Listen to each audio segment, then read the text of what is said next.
What interested me in history, I've been interested in history for a long time. I can remember growing up as a kid. I grew up on the west side of Columbus, and I can remember when I was real young in Indian guides with my brother and my dad.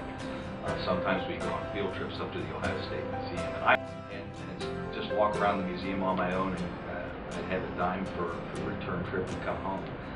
So, and I did that when I was, 12, 13, 14 years old. But I was always interested in history. I always thought museums were cool and interesting places, and I'd always thought a lot about history when I was growing up. I've had lots of experiences with the Ohio Historical Society. I started working in 1976.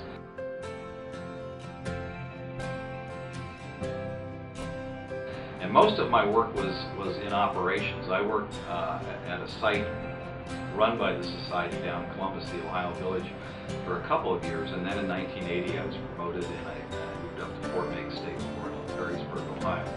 And we did a lot of things there. Most of that is site operations, site maintenance, site just administration. But as I moved forward in my career, I began to do lots of other things.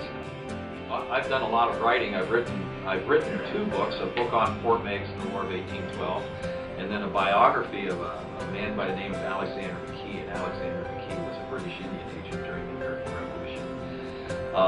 And I enjoyed writing both of those. I've also edited two other books. I edited an Indian captivity narrative written by a fellow by the name of Jonathan Alder. And I also have edited with David Skaggs, another former professor at Fulton, a book called The 60 Years War for the Books. I still continue to write. I write numerous book reviews for academic journals. This same Dave Skaggs has just edited a book of essays that deal with the 200th anniversary of the Battle of Lake Erie, Oliver Hazard Perry on Lake Erie. And I supplied a chapter to that book. And I don't know, I think the book's going to be published next year, but I'm not sure, but it's got to be soon. And I just submitted an article to Ohio History on Fort Meigs in the War of 1812. That's over the course of my career, I've had the opportunity to appear on both PBS history specials and programs that were produced for the History Channel. When I still worked for the Ohio Historical Society, I was at a conference, the first invasion of the War of 1812. And that was a pretty involved project.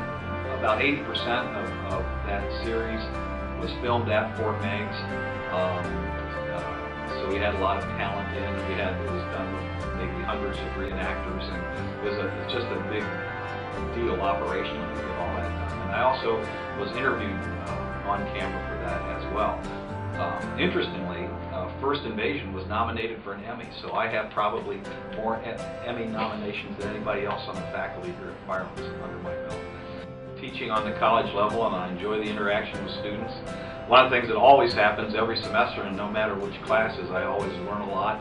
Students always have a different way of understanding the world than I do, and as I get older, that gap continues to grow. But they see things differently, and they see things clearly, sometimes more clearly than I do. So I always enjoy the change in perspective. I always enjoy learning about things in a different way than the way that I had learned about them. I've always enjoyed thinking about history and talking about history and learning about history.